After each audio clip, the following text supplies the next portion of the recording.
Welcome to Democracy Now!, democracynow.org. This is Breaking with Convention, War, Peace, and the Presidency. I'm Amy Goodman.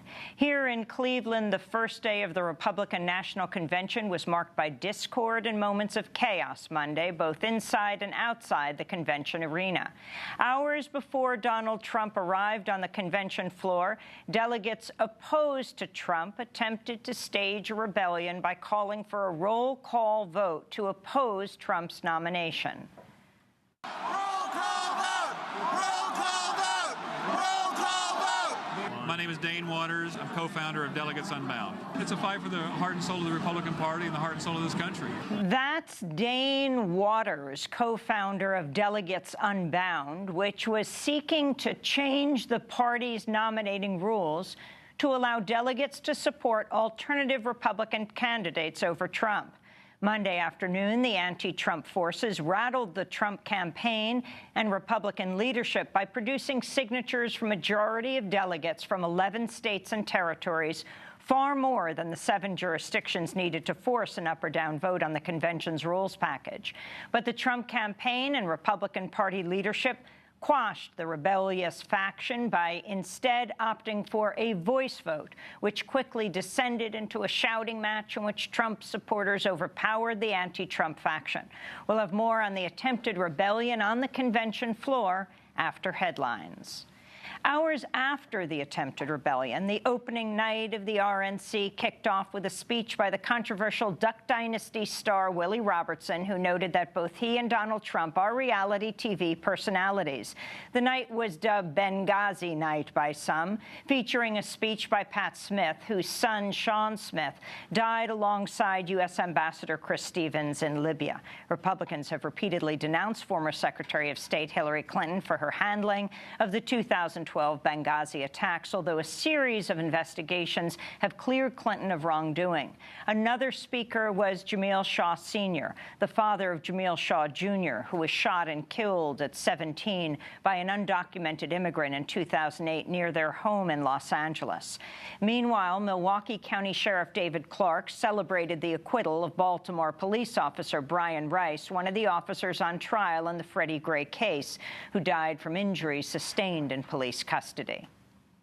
There is some good news out of Baltimore, Maryland, as Lieutenant Brian Rice was acquitted on all charges. What we witnessed in Ferguson, in Baltimore, and Baton Rouge was a collapse of the social order. So many of the actions of the Occupy movement and Black Lives Matter transcends peaceful protest and violates the code of conduct we rely on. I call it anarchy. Other speakers included former New York City Mayor Rudolph Giuliani, retired Lieutenant General Michael Flynn, and Donald Trump's wife, Melania Trump, whose speech appears to have plagiarized parts of First Lady Michelle Obama's speech from her 2008 Democratic National Convention. This clip compares the two speeches, beginning with Michelle Obama. Barack and I were raised with so many of the same values. Like, you work hard for what you want in life. The values that you work hard for what you want in life. That your word is your bond, that you do what you say you're going to do. That your word is your bond, and you do what you say and keep your promise. Because we want our children and all children in this nation to know that the only limit to the height of your achievements is the reach of your dreams and your willingness to work hard for them. Because we want our children in this nation to know that the only limit to your achievements is the strength of your dreams and your willingness to work for them. That was Melania Trump in her speech Monday night at the opening of the Republican National Convention, and Michelle Obama in her speech at the DNC in 2008. In response to the allegations of plagiarism, Trump campaign chair Paul Manafort told CNN Melania Trump had not plagiarized Michelle Obama and that these were simply common words. Who takes the fall for cribbing Michelle Obama's speech in 2008? Whose fault is that? Well, there's no cribbing of Michelle Obama's speech. These were common words and values, that she cares about her family, that things like that. I mean, she was speaking in front of 35 million people last night. She knew that. To think that she would be cribbing Michelle Obama's words is crazy. I mean, this is once again an example of when a woman threatens Hillary Clinton, how she seeks out to demean her and take her down. Meanwhile, outside the convention arena, both pro- and anti-Trump protests and rallies continued Monday, with thousands of people marching to denounce Donald Trump's presumptive nomination and gathering to hear a concert by Prophets of Rage, a new project of Public Enemy's Chuck D and Rage Against the Machine's Tom Morello. Other activists worked to construct a massive wall to use in a protest later in the week.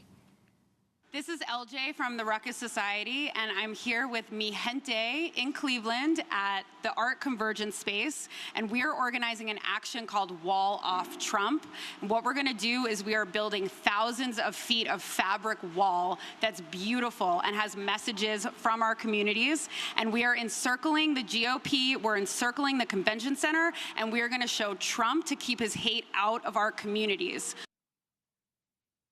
Hundreds more of people rallied in support of Donald Trump. We'll have more voices from the streets later in the broadcast.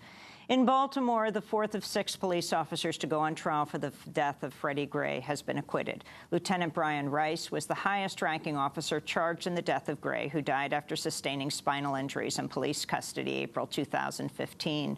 Rice was charged with involuntary manslaughter, reckless endangerment, and misconduct in office.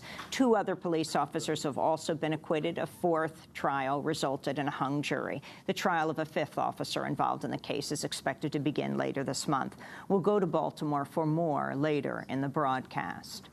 Meanwhile, a judge has found a Baltimore activist guilty of failing to obey an order from law enforcement during a protest last year. Police arrested Kwame Rose at a protest in December after a jury failed to convict police officer William Porter, the first of the 6 officers to go on trial in the death of Freddie Gray.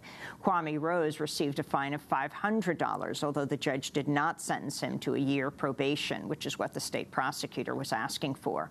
We'll speak with Kwame Rose later in the broadcast. In Baton Rouge, Louisiana, police say the former U.S. Marine who killed 3 police officers Sunday was in the city specifically to target police. The shooter, 29-year-old Gavin Long, recorded videos that were posted online under the pseudonym Cosmo Setapenra before he shot 6 police officers, killing 3 of them. In the videos, Long discusses police shootings of African Americans, including the death of Alton Sterling, who was shot and killed by police officers in Baton Rouge earlier this month. Speaking at a conference of African American law enforcement officers Monday, U.S. Attorney General Loretta Lynch sought to assure police officers the federal government's trying to help ease tensions after the killings of 3 police officers in Baton Rouge, Louisiana. Lynch said agents from the FBI and other federal agencies were in Baton Rouge to help local authorities. Former Attorney General Eric Holder also spoke about the need to control Americans' access to deadly firearms and called on the police to join the movement for gun control. It is far past time for those of you in law enforcement to join with other responsible Americans and take on the mindless, industry-driven gun lobby that values an illogical individual ability to possess military-grade weapons more than the lives of the American people in general and our law enforcement personnel in particular. Speak up. In news from Turkey, President Recep Tayyip Erdogan has said he will reinstate the death penalty after Friday's failed military coup. As many as 20,000 members of the police, civil service, judiciary, and army have been detained or suspended since the attempted coup. Turkey abolished the death penalty in 2004. Erdogan's pushing for lawmakers to vote to reinstate it when the parliament meets Wednesday. The attempted coup has also strained U.S. relations with Turkey. Erdogan has accused Fethullah Gulen, a Turkish cleric living in the Poconos in Pennsylvania, of masterminding the coup. Erdogan has demanded Gulen's extradition. U.S. officials say they will consider any official requests for extradition, but that none have so far been made. The Syrian Observatory for Human Rights says airstrikes by the U.S.-led coalition have killed more than 100 civilians in one town in less than 2 months. The observatory says at least 21 civilians in the northern Syrian town of Manbij were killed by the airstrikes on Monday alone. A U.S.-backed Syrian militia has been trying to take the town from ISIS control since the end of May. And a dedication ceremony takes place today for San Francisco's newest museum, the Mexican Museum, which will house the United States' largest collection of Mexican and Latino art. The 60,000-square-foot museum will include 800 works of Mexican folk art, including pieces by the Mexican muralist Diego Rivera. The museum is the realization of the dream of Mexican-American artist Peter Rodriguez. He opened San Francisco's first museum for Latino art in a Mission District storefront in 1975. He died on July 1st at the age of 90. And those are some of the headlines. This is Democracy Now!, democracynow.org, The War and Peace Report. I'm Amy Goodman.